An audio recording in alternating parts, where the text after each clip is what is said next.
Eu venho da moda convencional e eu não gostava das relações, as relações entre as pessoas eram muito complicadas. Então eu comecei a procurar novas alternativas e percebi que eu precisava pesquisar mais sobre elementos interessantes, sustentáveis, fibras, cores, e todos os processos que pudessem agregar a um novo comportamento. A questão da cor, do tingimento natural foi o que mais me encantou. Desenvolver um trabalho de produção também para outras marcas, mostrar para as pessoas que o processo é totalmente factível. Eu entrei com o processo de estamparia tradicional, que também é a valorização de saberes e o resgate de trabalhos tradicionais. Eu acho muito importante que a gente conheça a origem das cores, das coisas. O ateliê Etnobotânica, a priori, era uma ideia para atender pequenas marcas, porque as marcas dentro do setor verde, elas têm poucas opções de consumo no mercado dentro da indústria. E aí entrou o processo da marca autoral. O Estúdio in Blue Brasil foi uma necessidade que eu percebi de conversa com o consumidor. Ao mesmo tempo que eu desenvolvo trabalhos para outras marcas, eu percebia que essas marcas não conversavam com o cliente, com o consumidor, da forma que deveria.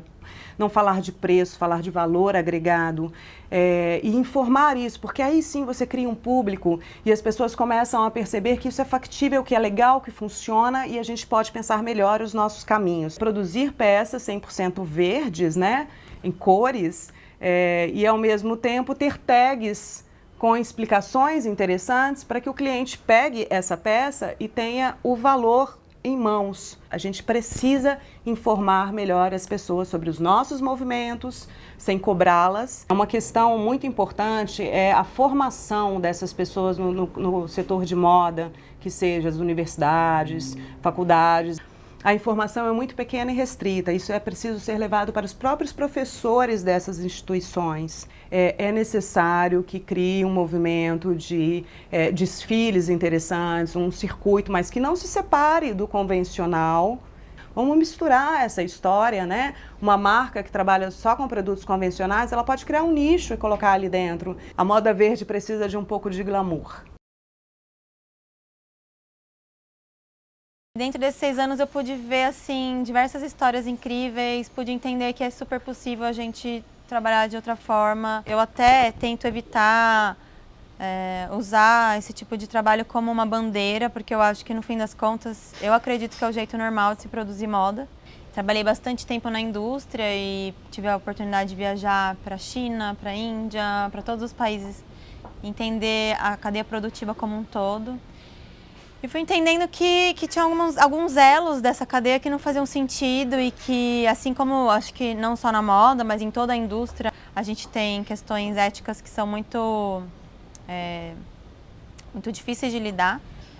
E quando você está exposta a essa realidade, fica quase que inviável você continuar vivendo dessa maneira. Desde pequena, eu sempre tive um olhar muito atento aos trabalhos manuais. E o tingimento natural foi uma descoberta linda, assim, no meio do caminho. E eu comecei a viajar pelo Brasil e conhecer pessoas, histórias e técnicas. E comecei a minha coleção dentro desse foco. Não é uma trajetória simples e fácil. Quanto mais pessoas estão dentro dessa onda e fazendo esse trabalho, essa rede vai ficando maior e o trabalho se torna ainda mais sustentável porque você tem o apoio de outras pessoas que estão compartilhando seus valores, né? Normalmente a gente começa essas parcerias numa coleção específica e às vezes isso conduz o nosso tema, a nossa criação, nossa estética.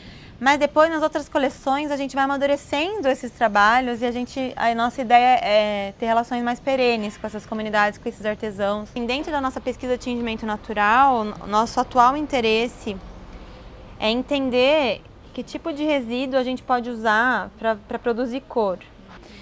E eu acho que olhar também para a cidade, para os nossos problemas, para os nossos resíduos, é uma maneira muito inteligente da gente criar novos produtos e é uma solução para a indústria, né? Porque nem sempre só o artesanal ele segura toda a cadeia produtiva. Eu trabalhei mais de 10 anos com índigo, com jeans, e eu trabalhei em lavanderia por muito tempo. E eu comecei a pesquisar sobre toda a cultura do jeans, todo que ele engloba. Então, isso era muito minha pesquisa, observar o jeans e todas as culturas dele nos Estados Unidos, no Japão, na Europa, dessa história do jeans, até que um momento, e vendo marcas também de hoje, de coisas que estão fazendo, até o momento que eu caí em pesquisas do Japão. Eles dão muito valor às coisas artesanais. A gente aqui no Brasil, a gente costuma olhar o artesanal muito como feira hippie, porque vulgarizou muita coisa. Eu comecei a ir atrás do índigo, comecei a importar esse corante, até chegar um momento que eu falei, não, eu não quero importar, eu quero plantar. É ótima para o solo, ela ajuda a fixação do nitrogênio no solo, ela tem um bom valor de mercado, o corante pronto. De todos os corantes, ele é o rei. Ele tinge todos os tipos de fibra natural, né? E assim, eu não entendo por que se substituiu tudo por índigo sintético, sabe, no dia de hoje, assim, não entendo porque parou, é um pouco mais caro, ok, mas tantas coisas são mais caras, sabe, continua se usando. Então, o que eu penso é a gente continuar buscando no passado, nas coisas que passaram, né, nos corantes naturais, um caminho é muito bom, principalmente para quem é pequeno. Para quem, por exemplo, para mim, que trabalho em casa, o corante natural é incrível porque eu não tenho problema. Mas, por outro lado, tem a tecnologia que a gente tem que buscá-la também, né? Porque hoje os corantes, não todos, mas enfim, muito corante sintético, a gente tem que fazer o tratamento dele. Ele tem metal pesado, sabe? Ele tem cadeias que podem causar câncer, que fazem mal à saúde, que podem causar problemas na pele. Eu tenho essa vontade de fazer realmente um levante, de levar o índigo para as indústrias têxteis, para lavanderias, para tecelagens, para as confecções. Muitas indústrias químicas criando corantes biodegradáveis, corantes mais eco-friendly. Eu vejo que muitas marcas podem usar o índigo natural e optarem por usar o índigo natural e não um corante outro sintético.